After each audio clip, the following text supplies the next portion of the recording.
Great. Well, thanks everyone for joining. This is the World Salon Fireside series talking about the implications of Japanese economic development. My name is Mike Wolf. I'm the panel chair and global economist for Deloitte. I have three distinguished co-chairs or three distinguished panelists with me. And I'll let each of you, I guess, introduce yourselves. So maybe we'll start with Sayori. Okay. Hi, I'm Professor Sayuri Shirai. I teach at Keio University and also work for the Asian Development Bank Institute as an advisor for sustainable policies. Thank you. Great. And Dr. Deacle.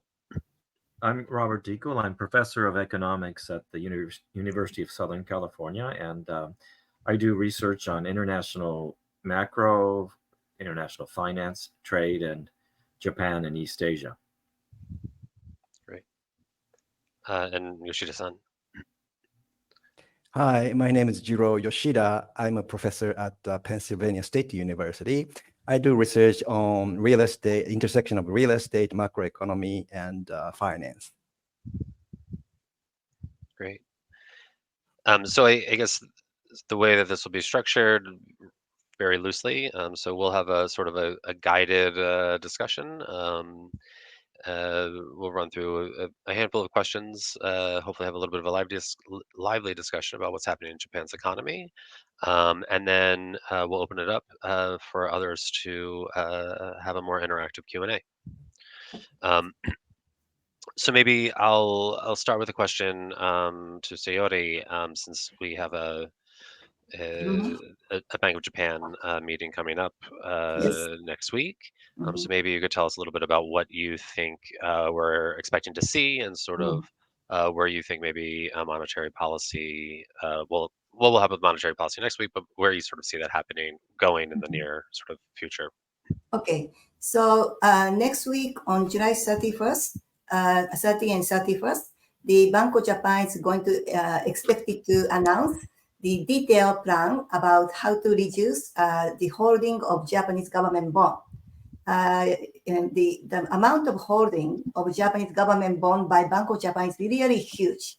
It accounts for 54% of total Japanese government bond issued by central government.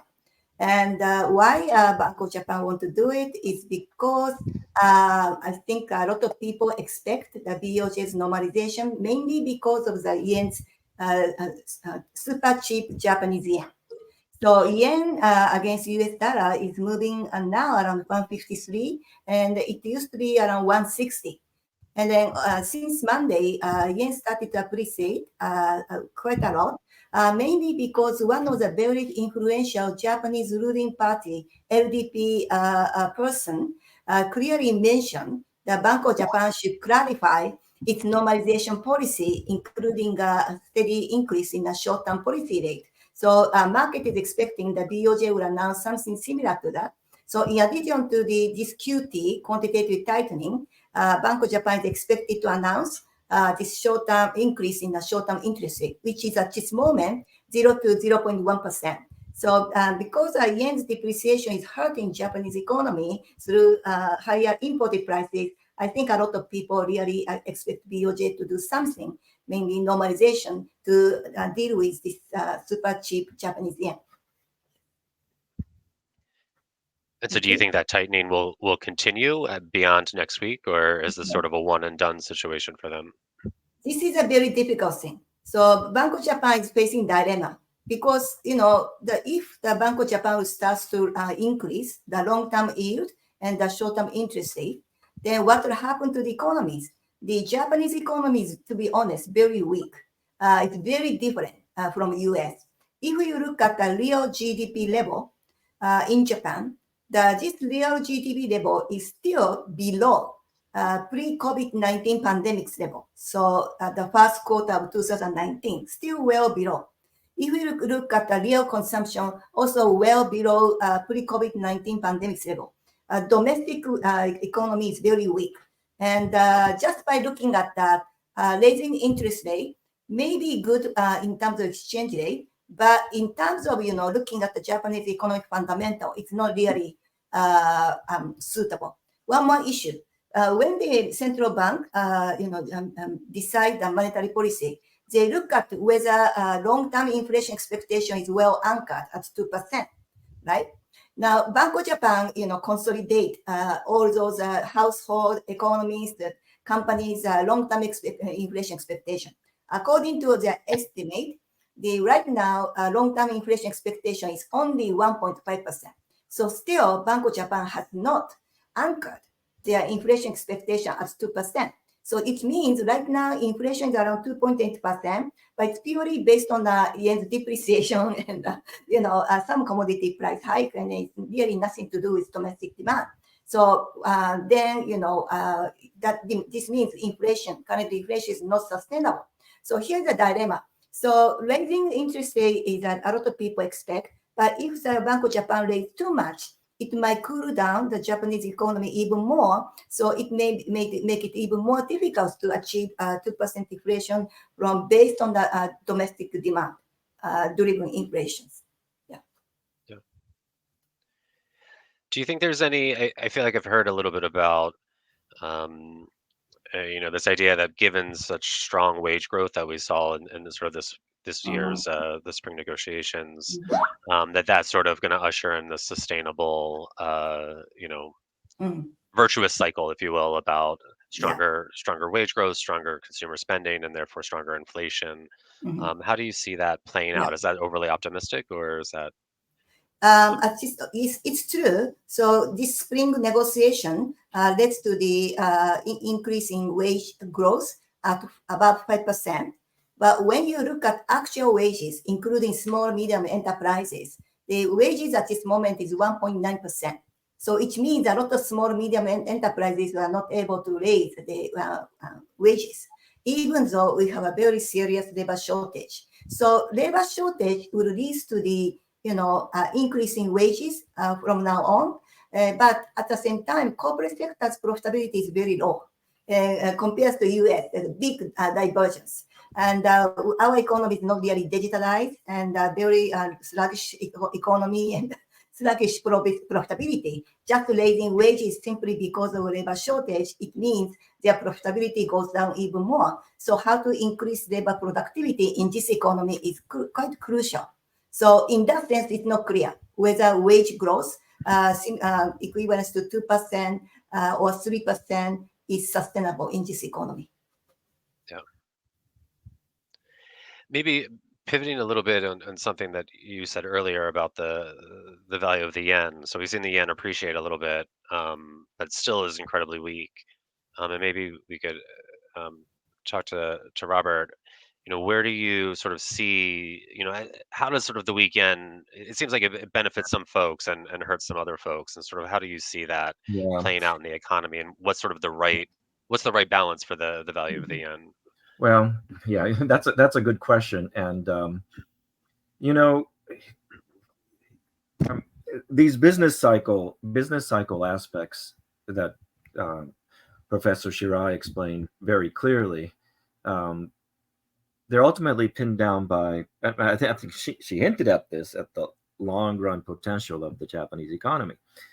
And the fact that the United States, and to a lesser extent by Europe, could have raised interest rates to try to lower inflation is indicative of sort of a stronger mid and long run potential of the economy. And the fact that the Bank of Japan and Ueda Sensei is worried about the economy being so fragile and falling into recession again with a fairly modest increase in interest rates suggests that the Bank of Japan really can't hike, are going to be far from hiking interest rates like the United States, like the United States can. So I feel that there is overshooting in the yen, that it went to 160 or 155. But unless some major geopolitical shock happens, you're not going to see 100 yen to $1 again for forever. And it might, I don't know what it is, but it's someplace in between 100 and 155 yen, 130, maybe a medium run yen-dollar exchange rate, nominal yen-dollar exchange rate that corresponds to, it's not just purchasing power parity, which we just said Japanese goods are so cheap, but the cheap Japanese goods could be due to some fundamentals, like a fundamentally weak economy because of the aging of the population, and as Professor Shirai pointed out, the really lack of digitalization and hopping on into the IT sector. I was just in Japan, and my wife noticed that there's just there must be a shortage of computer programmers, because the websites of most of these service sector companies are like 10 years old, right, compared to United States standards. So that's just one indication. I think they're strong in the mechanical sectors like bullet trains, but then again, you have this huge country next to it that's catching up. So it's hard to be extremely optimistic about the Japanese economy, or nearly as optimistic about it as the United States, and that would put a damper on the strength of the yen in the medium and the long run. So that's kind of my view of it. And so, Dr. Yoshida, do you think, so as we sort of go into at least a slightly higher rate environment, tightening monetary policy, how do you sort of see this affecting, I guess, like local real estate, in combining that sort of with like these demographic challenges and sort of relatively like sluggish aggregate growth? How does all of that sort of intersect in the real estate market in Japan? Yes. So for the real estate market in Japan, obviously, cheap Japanese yen has a significant impact on the demand side, especially. So currently, since 2021, the price appreciation of condominiums in Tokyo and Osaka has been accelerating. And what happened in 2021, it was 1 year after the outbreak of COVID-19. And then 2021 was a time when many things changed at the same time. The one, inflation started to increase in Japan. Perhaps it's cost push type, but anyway, inflation increased. And then 10-year Japanese government bond yield also started to increase. And then yen significantly depreciated. So I don't have any formal study, so I cannot really tell exactly what's really causing what. But observationally, one hypothesis is that foreign buyers and the wealthy Japanese individuals are driving up real estate prices in Japan, especially in Tokyo, since 2021.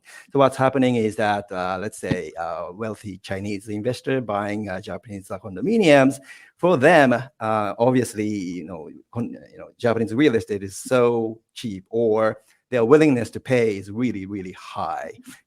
One, because of a currency rate. Two, because they are willing to pay premium for Japanese property, because property rights are well protected in Japan. So they are willing to pay some extra price for Japanese real estate. Then what's happening in the real estate market is that those people, foreign buyers who have high willingness to pay, coming to the top part of the demand curve. If you think about the demand curve and the supply curve in the market, then the new buyers, foreign buyers, are entering the top part of the demand curve, and the whole demand curve is shifted to the right. So what's happening is that the marginal investor, marginal buyer changed, and previously normal people were just able to buy condominiums, but now only foreign buyers and the wealthy Japanese people can buy those condominiums. And then for the wealthy Japanese individuals as well, currency affects significantly. So for those wealthy people, what happened after 2021 was they have so much foreign assets, for example, and then the foreign asset appreciated significantly because of depreciation of yen, and they got the wealth effect from that. Another one is stock price also significantly appreciated since 2021. So from a stock market and the currency market or foreign assets, they got extra assets that has a wealth effect. So those are really driving the prices in Japan, especially real estate prices in Japan. So most of two focal points are, again, condominiums in Tokyo The second is a resort area, like a ski areas in Hokkaido Island or Hakuba, Nagano prefecture, and so on. These real estate prices have been significantly appreciating. Yeah, please. So I'd like to add some information to what Professor Yoshida said.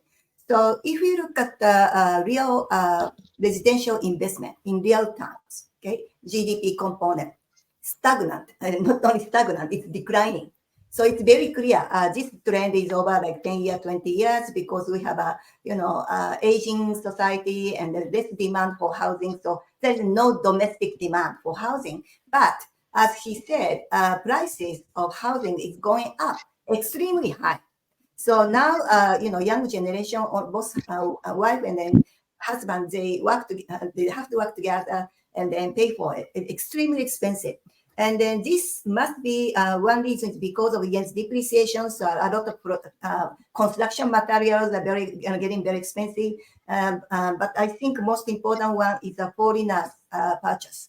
Maybe Chinese people from Hong Kong or some other Asian because of geopolitical risk, and also many American Europeans they purchase that. It's so cheap right now to buy Japanese real estate, and also so many foreign visitors coming now. So lots of hotel construction. So, but this is basically related to yen's depreciation. So how long this trend will continue is a bit questionable. As for the stock prices, especially stock prices become very high since April last year. So it started, the Nikkei 225 exceeded 30,000 and then went to the above 40,000 recently, now slightly below 40,000. So why stock prices are becoming so high? Two reasons basically. So one, again, yen's depreciation is extremely cheap for all global investors to buy Japanese stock because yen is depreciating against all currency.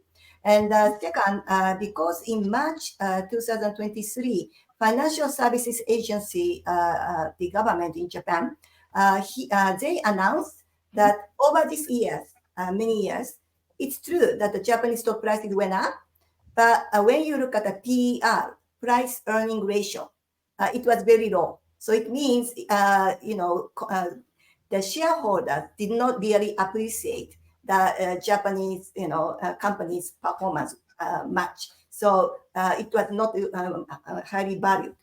So therefore, a financial services agency said, okay, so we are not going to ask listed company to disclose their plan, how to increase like a PER or PBR, price book ratio, and then give a detailed plan how to do it and make their stock more attractive. And then a lot of US and European stock share investors call this as a good chance for Japanese company to change. So they're expecting the Japanese company will do big structural reform. And then also in addition to increasing, stock buyback, a higher, payment of dividend, etc. So that created boost of Japanese stock prices. But as I said, at this moment, I don't really see a big change in the Japanese corporate sector because if you look at the corporate sector's capital spending, it's not really a lot. Once you remove the depreciation and the real term, it's nearly constant. So I don't really see any big changes. So, but this is an explanation why stock prices started go up. Yeah. Yeah, I want to come back to the capital spending, but first, I guess, do any of you feel like is there a sort of a silver lining in terms of the foreign demand that you see for housing in Japan in terms of pushing against some of the demographics challenges, or is this more purely like a vacation sort of second home thing? Yeah, I do, in that I haven't done a study of it, nor have I seen a very careful one, but clearly the boom in vacationing in Japan, right? People who I thought would never go there are there right now, spending a lot of money. So that's that's got to help. If the Japanese aren't spending, that's got to help.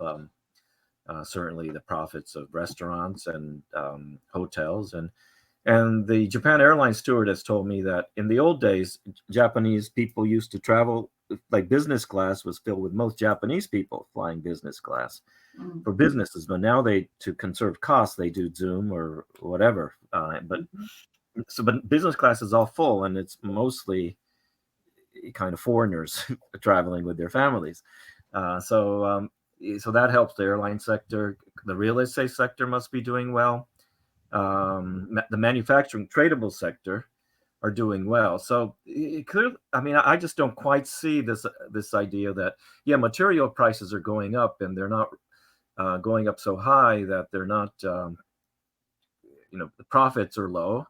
But demand. So that may be true for some industries, perhaps the energy sector and like Tokyo Electric or what have you. But exportables must be doing very well. Most of our models in macro have a depreciation expanding the economy through aggregate demand effects, and in the short run that must be true.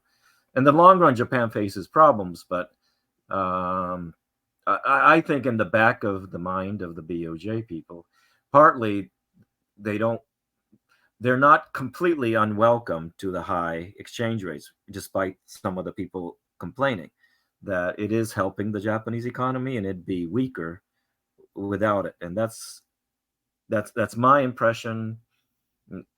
I mean, I'd like to see a good, careful study of the fact. That's actually interesting that the appreciation weakens the economy. But that is not a typical way you think about the effect of a depreciation on the business cycle. Yeah, it seems like those. I mean, that when you have a weakness in the yen, right? Like it hits, even if it's positive for the economy overall, right? Like it hits people sort of right in the Right. It's got a pocketbook, right? Like distribution effect. food Got and a energy, distribution right? effect, but in aggregate, it should be positive. Okay. Yeah. So you're. Can I say? When I look at the real consumption, it's dropping, and there is a clear correlation between a decline in real consumption and the increase in prices. So households are definitely suffering. I can clearly see that because Japan's inflation 2.8%. Most of the inflation comes from food and energy. So usually central bank should look at the services inflation. The services inflation is slightly below 2%, but only explained by three items. One is hotel fee, and another one is portable phone communication charges. The number three is overseas, travel package. So it's really nothing to do with domestic demand. So household is clearly suffering, and capital spending is very weak actually. And actually, Robert, I just want to mention. So when we look at the export volume, it's stagnant actually over these 3-4 years. However, a lot of large manufacturing sectors, their profits are very high. So which means big Japanese automobile companies, they get profit not because they increase export volume, but looks like they are adjusting their yen-based export prices. So basically, means they don't adjust the export destination market prices. So that's very clear. And so it means, so it's good that they can have a very high profit, but it doesn't mean they are like making a big market share globally and by taking advantage of yen's depreciation. So that is very unique. I have a observation and question to you guys, to both of you, regarding the relationship between the currency exchange rate and current account and balance, trade balance.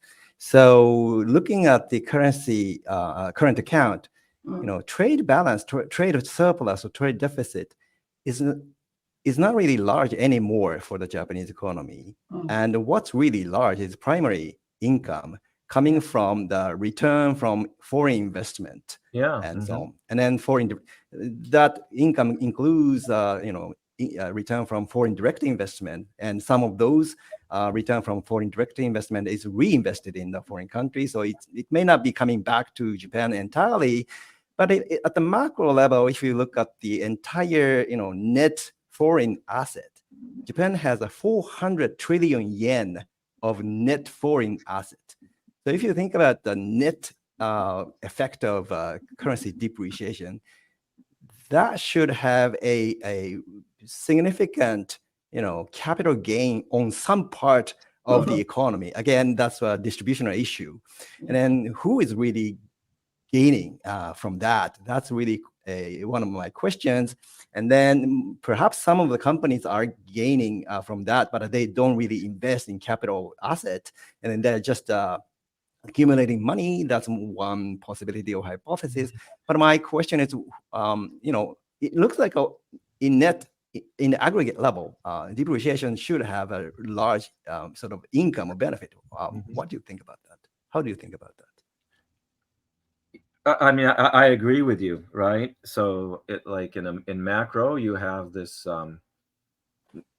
Japan's richer, as you say, its assets, and that should be able to sustain. I mean, maybe not in the short run, but a higher level of consumption over the medium run and the long run than otherwise, because they could eat this wealth, right? I mean, eventually they could sell it into. Now, who knows what's going to happen in the future with the future? But they should be able to get a lot of yen for that and consume. So, but yeah, I think what's like an interesting study, and people have done it for Switzerland and others, is to really get into the weeds in Japanese data to see if there's any boot. Perhaps it's showing up in like rich people in Japan, as Professor, as you were saying, that they're buying these condos, they're repatriating it and buying these condos, or because there's a lot of, it's not just, there's a lot of money in Japan.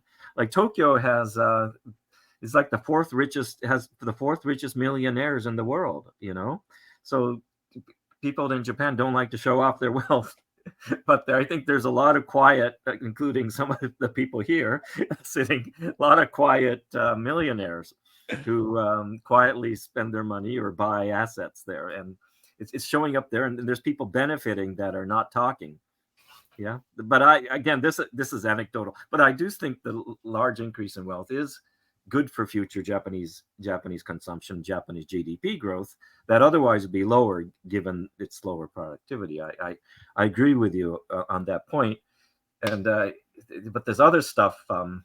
The consumption must be going somewhere, and if the Japanese residents hold this wealth, well, they must be spending it in some way, quiet, restaurant in the back door, whatever. Anyway, that's just my view. Okay. So my view is, so as you said, Professor Yoshida-san said, so 400 trillion yen, right? The net foreign asset. So I think a big portion of it is related to FDI. So it's actually, it's not really important at this point. So it will be a stock and bond. So mostly invested in US, and to some extent Europe, right? And of course, they got a lot of profit. Yes, and also a lot of foreigners, the Japanese, certainly foreign asset increase, and then also thanks to foreign purchases, our stock prices are high. So all our household financial asset, at least on statistics, boosted. Okay, but that doesn't mean people will consume. That is my feeling. I think it's because assets are high, because I think that at the same time longevity happening, right? And everybody know social security benefit will be smaller because pension is linked to the macro balance, which is life expectancy. So we know it's not going to be enough, and so there's a lot of fear about how long they are going to live. 100 years, then they don't want to consume. So just because assets are higher, it doesn't mean people will consume. I don't really see any clear relationship. And as you said, even depreciation, the trade balance is almost negative trade deficit most of the time. So in that sense, how much yen contributed to this export performance is a bit questionable. And one more issue. So a lot of Japanese investors invested in a U.S. asset, partly because of Bank of Japan's policy. Because low interest rate, and they need to get some returns, so they invested. Now, if the BOJ will start to raise interest rate, they prefer holding Japanese government bond rather than foreign one because it's a hedging cost, it's very high. So we might start to see less investment to foreign countries once the BOJ will raise interest rate much more. And indeed, a lot of investors who invest in foreign bond, they are getting sort of, how do you say, revaluation loss as a result of a U.S. interest hike. So investing in a foreign asset is not necessarily a good thing. Do you think some of this goes, to the idea that because so many of these like large multinational companies in Japan, like are many of them are automakers, and that being automakers, right? Of course, there's operations within Japan, but there's also huge amounts of operations in other countries with this foreign direct investment. And so you see the profits of some of these companies looking very large, but you don't actually see that the exporting of their goods isn't actually there because they're just producing those closer to their customers, whether that's in China or in the United States. Is that playing a role in some of this where you see this kind of divergence between the capital side versus sort of in the real economy? Right. If I may add, so why big Japanese automakers, they don't increase production capacity and export more, right? But they don't. I think it's partly because of the aging society in Japan. Globally, they find constraint if they want to expand a factory, there's a growth constraint in Japan because of this aging. And so I think that's why they don't take advantage and by increasing volume. They never say it, but I think so. Yeah, I saw a study that said, I think in addition to that there was something unique about auto production. I think because like a finished auto is so large and so expensive to ship that, particularly I think like in the wake of the Fukushima disaster, that there wasn't much shifting in most supply chains but there was this exception in auto production where they moved that production closer to their consumer, and they basically got to, I think, save on the shipping costs, but obviously you lose that export In addition, capacity.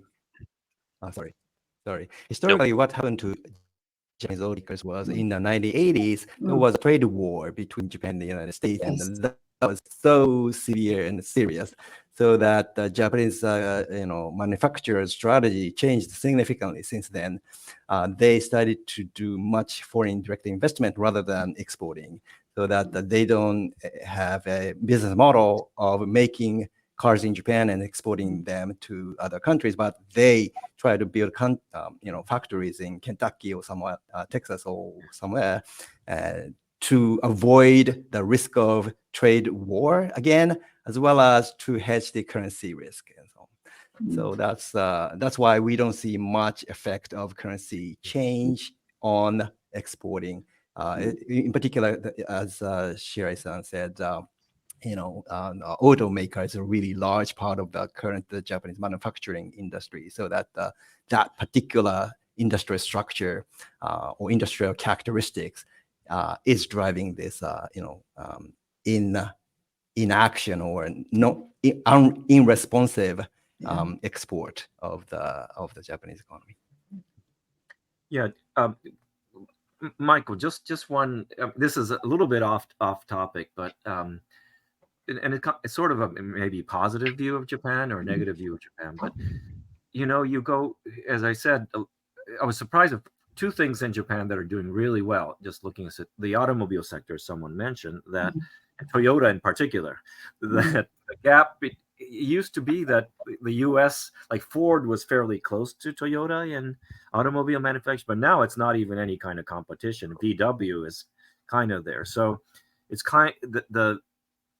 and people are so pessimistic and China's going to catch up, and Toyota didn't do the EVs, and now they're going to get burned in the electric vehicle. But well, that story hasn't finished yet, as we know.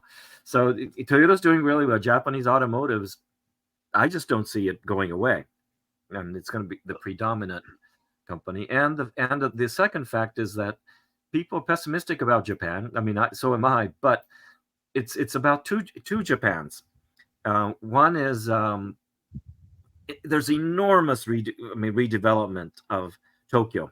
You know, I guess both Japan Development Bank and Shiraisan know this, of Shibuya and all the centrally located areas have enormous amounts of capital and probably some of the world's most attractive downtown areas in the world. But then you go a little bit out, like Asakusa and, that area that you venture, it has no investment, and certainly a lot of mid-sized cities don't have it. I think that's a striking characteristic of Japan that I didn't see maybe 2 decades ago. And so there's a lot of rich Japanese who are doing very well in the current financialization of the economy and real estate. And there's a much larger number, perhaps, that are not. They're kind of not on the right track. So that's an issue related to aging, and so we got to be aware of that, of the two Japans, the people who are winners, and I would say maybe the 20% of the Japanese economy are the winners, and 80% of the workers are not doing that well. And the voices of the 80% not doing that well are louder than the top 20%. But these things matter anyway. That's just kind of my just to broaden it out a little bit of how we're not arguing. We're looking at the same numbers. We have the same models, but we differ in our emphasis on the consumption and the purchase of real estate, etc. Kind of based on who we're looking at. If I may add, Yes. so I was a policy maker at Bank of Japan between 2011 and 2016. And 2011, at that time, Japan had a very appreciated Japanese yen. So yen was moving around 78 yen per US dollar, extremely expensive. And, there was a 2011 East Japan earthquake, and it was like a really tragic situation. And, very, very pessimistic situation at that time, 2011. And so that led to the, massive monetary easing in 2013. Okay, so compared to 2011, when yen was super high, super expensive, I think yen's depreciation is giving a bit more benefit compared to appreciation. I think that is clear. Because at that time, Nikkei stock price was also around 7,000, below 8,000. So it was very stagnant. And it's very clear there is a positive relationship between yen's depreciation and stock prices. And so, of course, I said, domestic demand is kind of depressed, maybe because of this high inflation and yen depreciation. But there is also a lot of positive things, like higher stock prices, more foreigners coming, especially stock prices are quite, sentiment-wise, it's very important. So domestic demand is one issue, how to, increase their productivity. But overall, it looks yen's depreciation is still better than in 2011. Yeah, I want to add something to that episode of a 2011 high Japanese yen period.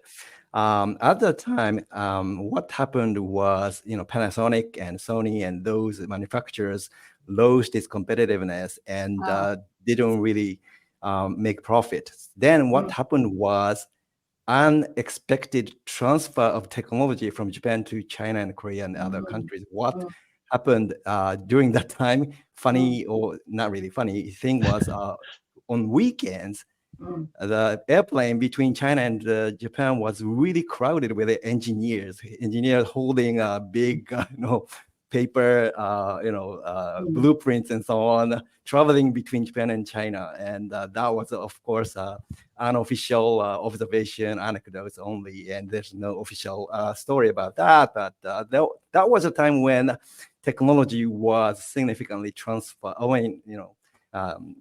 spread from Japan to other parts of the world. And then Japan sort of, since then, Panasonic, Hitachi, Sony, all these companies lost its sort of profitability, and it hasn't recovered since then. So that's sort of a few years of high Japanese yen created a very persistent effect on the industrial structure. That's my observation. I guess one question, sort of linking what you said with the crowded plane between Japan and China, and then the trade wars, or at least threats of trade wars between Japan and the U.S. in prior generation. But I guess, how do you think Japan is positioned today, given sort of global trade tensions, particularly between the U.S. and China, and given sort of Japan's large sort of export markets in both of those places? How does Japan sort of play this and thread that needle? Yeah, that's a really good question, Michael. And I thought about it I didn't think about it too deeply. But Japan's in a unique position. I mean, China's growing rapidly. It's good, soon it'll be larger than the U.S. It's got a voracious appetite for consumer goods and goods from Japan. And most of the tourists into Japan, the exports are Chinese right now, right? I would say so. So it's an extremely important trading partner, much more important, I think, and even now and in the future than the U.S. The politics, I mean, we're going to have. I just don't know enough about Washington, but it's in Japan's interest to play the fence on China and the United States, and it's an economic interest to be closer to China than the U.S. going forward. I just can't say much more than that. And so then you have the geopolitics with the U.S. asking Japan for more, defense spending, and the relations between Japan and China. That's going to be, again, I'm not an international relations specialist, and I'm writing a few papers in that area, geopolitics and the yen and Japan's future. But just when I was thinking about that, Japan is a very wise country, and I cannot see it being an unrelenting ally of the U.S. It should not be, and if it were his own. It has to be very clever in maneuvering this, but it should not go in that direction for its future economic development. Anything to add? I mean, is that too? I don't think that's too provocative. It's common sense. If you put two and two together, and I think Japanese people are very, very careful about talking about this. So I don't. In terms of geopolitical risk, it looks like Japan benefited quite a lot.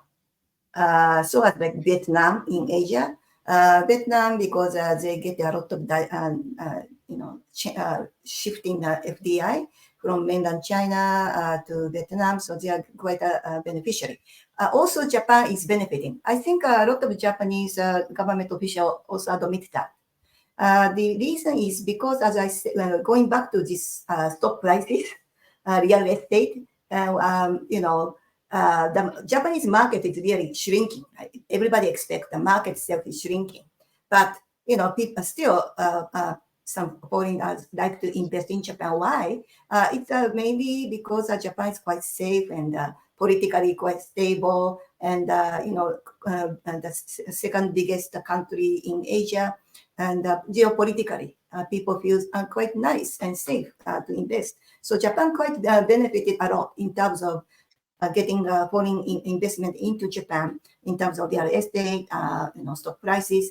I think without the geopolitical risk, it was very difficult. I saw one very influential government official made a speech some time ago, around March, and then somebody asked a question about the stocks, and this person said, actually admitted, geopolitical risk favor Japanese stock prices. So that is quite well known. And also, because of geopolitical risk, Japan was able to attract the Taiwan semiconductor chip maker, foundry maker, TSMC.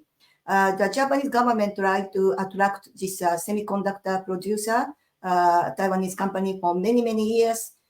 Even providing subsidy, this company was not interested in investing in Japan because the market Japan is shrinking. It's not really big demand for semiconductor. But now, because of geopolitical risk, finally, the Japan able to attract. But actually, 50% of construction fees are paid by Japanese government. But still, this created boom in Matsumoto Prefecture, and also there are a couple of other semiconductor industry in Japan, like Rapidus is doing well, and then also some other foreign semiconductor companies are investing in Japan.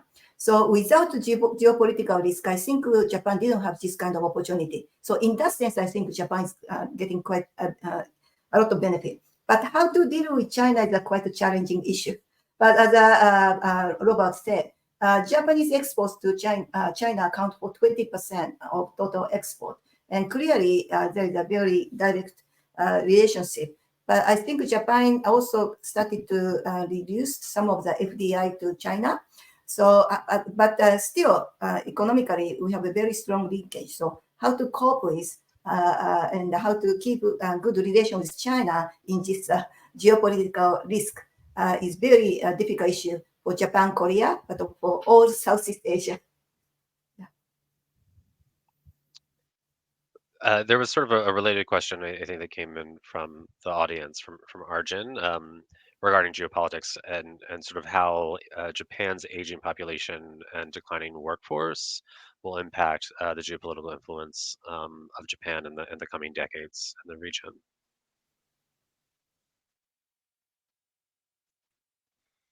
I mean, I don't know. I'll give it a try, but this is, in isolation, it's not going to be as great because it's a smaller GDP, and GDP per capita affects living standards, but aggregate GDP affects your geopolitical weight. Yeah. Yeah. Yeah. So that's going to definitely declining, and so, but it it's related to what I said. It depends on their diplomacy, but that's just not my field. So I don't have much to add between what's in the newspapers and common sense. I guess something related Maybe to you have that is something to say, Michael, about that.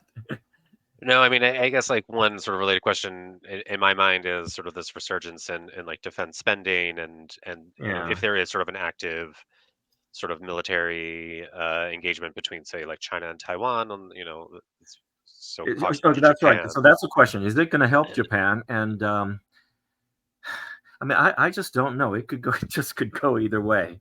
Yeah.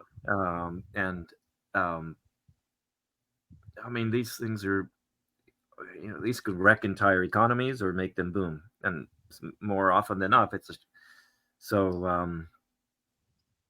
Yeah, let's put it this way: Japan did benefit from the Cold War with the United States, so through the open markets it had all over the world, and Japan, Korea did benefit from that. But Japan was very clever in not cutting off relations with the Soviet Union or the Eastern Bloc either, nor with it's an oil exporting countries during the Arab-Israeli war. So it's been very skilled at that. But if China attacks Taiwan and Japan goes fully on the side of the U.S. and sends military forces down there and things like, I mean, that's kind of, who knows, So these are issues. Probably the Japan Defense Department, the U.S. Defense Department probably have scenarios, and I hope they do, of what might happen, but it's just a guess. Yeah. I guess sort of relating one of the things you brought up, sort of this sort of differentiation between aggregate growth and per capita income growth, and maybe I'm curious to hear. It sounds like, at least Robert, that you feel like it's sort of a foregone conclusion that in aggregate GDP in Japan declines. Mm-hmm. And I guess I'm wondering, is there, do we think that there's actually like a world where that doesn't happen? Sort of the first part, and then the second part is, uh, even in that case, is there a world where actually like per capita income can sort of grow quite quickly? Because that's also been, at least the growth rate has been So what you're relatively saying weak. is that there's two ways to do it: crazy immigration into Japan, Right. um, crazy productivity growth in Japan. Yeah. And both, I think, are unlikely. For the productivity growth reasons we talked about in the beginning, and well, immigration, it's just, I just don't see Japan being like the United States in that, just simply culturally and historically.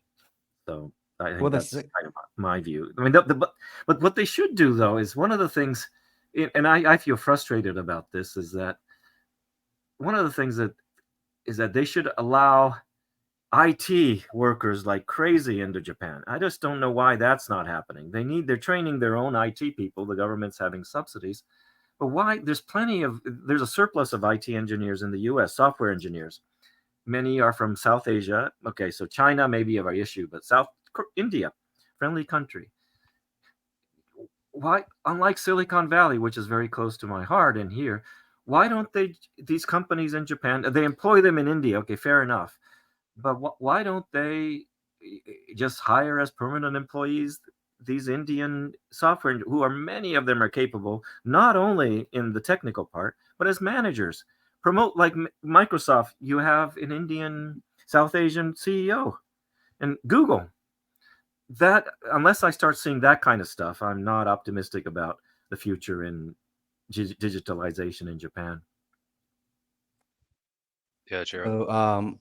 For the per capita income and productivity, I have a little bit speculative prospect for the future of Japanese economy on two grounds. One, if you look at the statistics of productivity growth or labor productivity growth, indeed, Japanese labor productivity growth is really comparable or even higher than the labor productivity growth in the United States or Europe. What's dragging down the per capita income is first demographics, like a smaller number of working age population.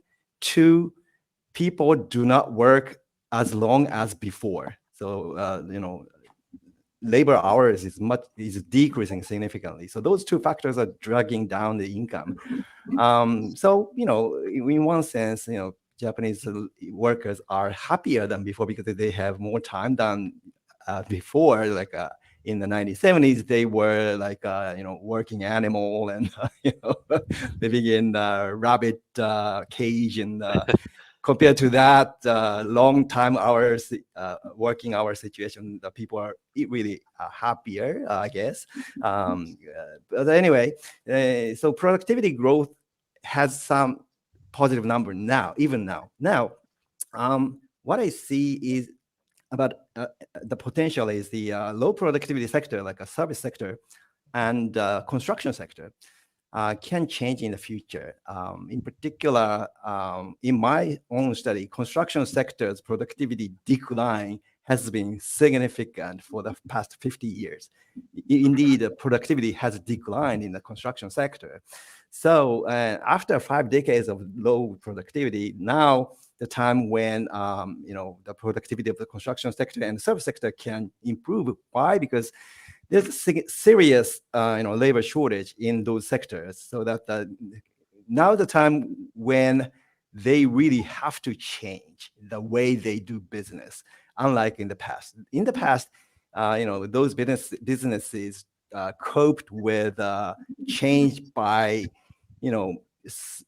relocating people, manipulating the way they work, but they didn't really change the business model significantly. But now it's possible that those low productivity sector can significantly improve the productivity. That's one.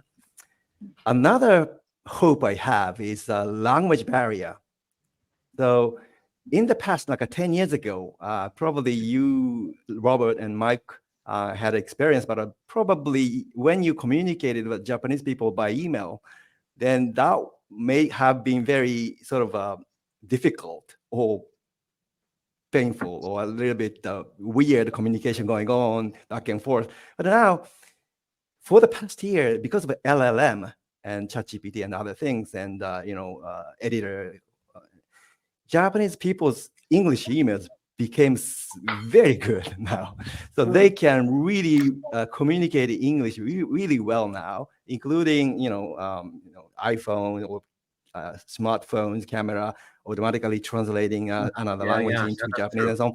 With those technologies, in the future, hiring Indian engineer, hiring other countries' engineer, those are really, now it's possible. So that's, I think I have, those two are sort of a bright possibility for the future. That's a good point. Yeah.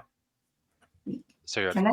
Yeah. Yeah. So productivity growth, if you look at OECD data, even manufacturing sector and services sector are quite low in terms of level compared to many countries, including US. So, but anyway, services industry is where we see some growth, right? Healthcare and etc. So those are the sector we have to improve productivity. And then as Robert said, we need engineers, right?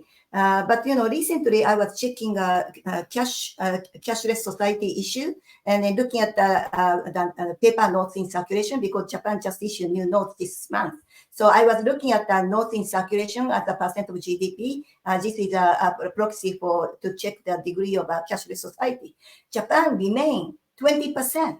So one of the highest globally. So although I don't use cash and I use digital money every day, but when I look at many stores, they still accept cash, and some hospitals they don't accept digital money. So still Japan remain quite not digitalized, very slow to change. So I'm hoping this aging and super shortage of people may change corporate sector's behavior and make it more digitalized. And also another thing is that Japan is very difficult to lay off people. So large company, even abundant labor force, they are kept at the company. So this legal thing has to be dealt with. But anyway, I think government have to do a bit more to deal with this labor shortage and declining productivities.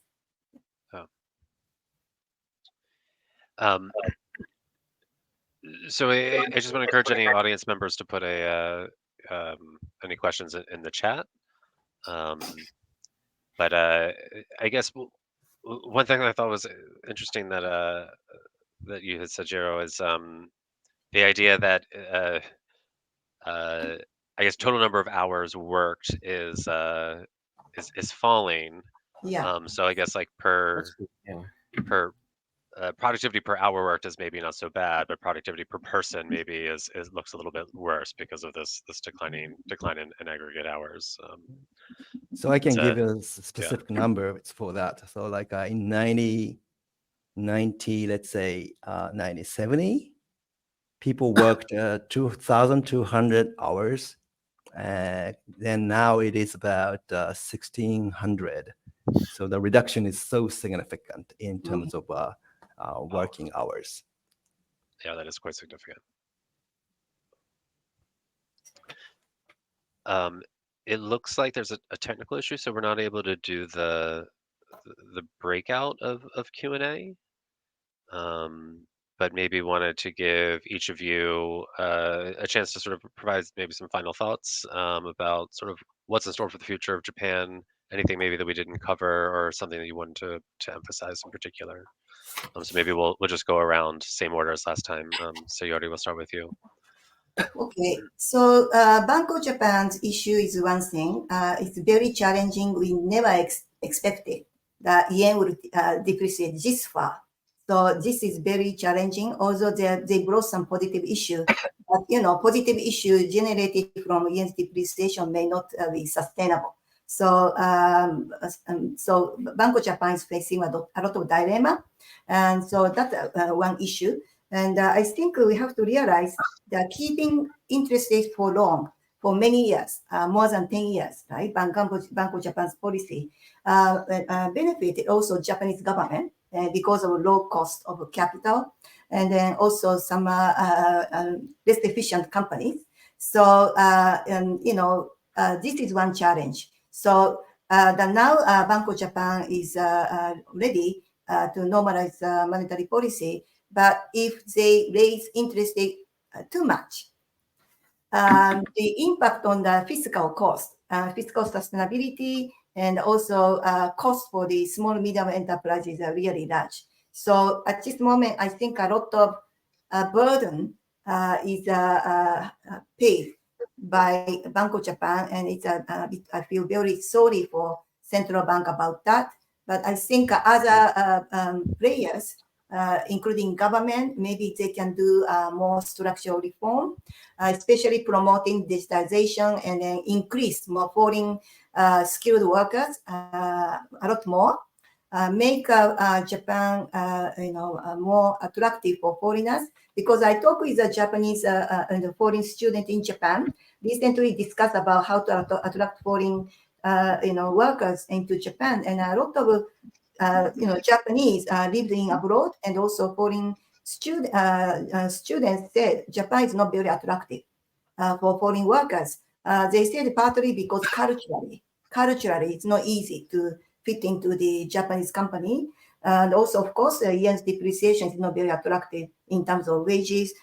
So I think Japan have to do a lot more to attract good permanent workers. That is the issue, I think. Yeah.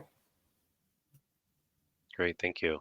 Yeah, I mean, Robert? I just want to compliment what Professor Shirai said, and about the need for foreign skilled workers, and also to keep the skilled Japanese in Japan, because it's not only attracting foreign workers, but perhaps top Japanese scholars and economists and computer engineers and entrepreneurs are leaving the country, and even like regular workers. So again, the distributional challenges going forward in Japan, not only the aggregate, but the aging of the population. How are you going to deal with the elderly? Efficient welfare distribution, but many elderly. I was in Kyoto, and they said many elderly live up in the hills in Kyoto, and the Kyoto city wants to bring them down to live in apartments within Kyoto because it's easier to deliver food, but they don't want to leave, and it's expensive to deliver food up in the hills of Kyoto.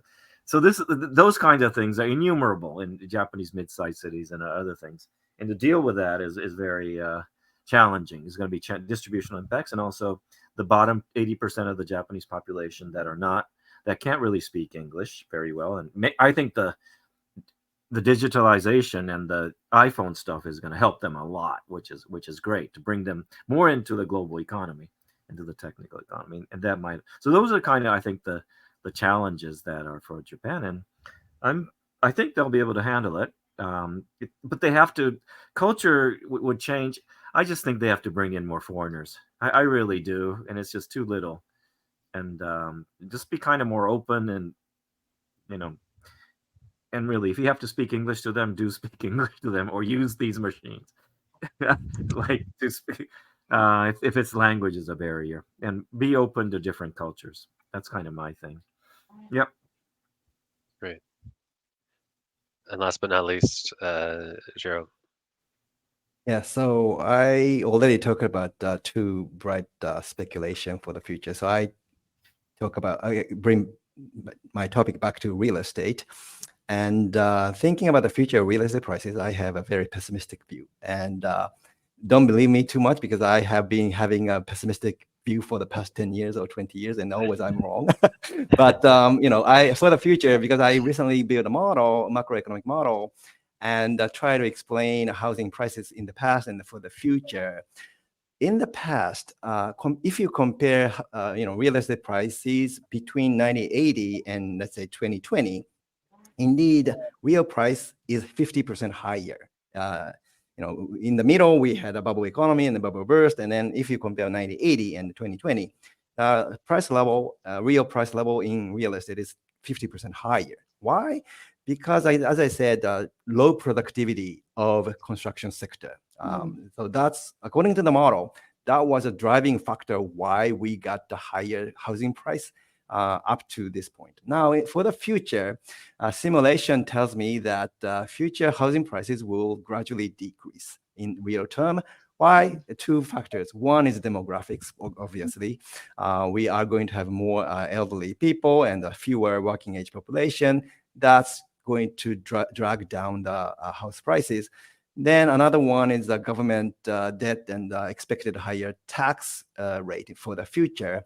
Then that is going to reduce the sort of disposable income and so on. So that after-tax income. So that's going to drag prices down as well. And also for the future, I expect that construction sector's productivity is not going to decrease anymore. That's my speculation as well. So then we don't have a supply side push-up factor anymore for the future. Then only reduce the demand side factor, decreasing prices for the future in housing market. So that I think a current surge in condominium prices and the housing prices are sort of temporary. And in the long run, so by the way, the term long run depends on the person, and many business people think long term as a 1 year or something like that.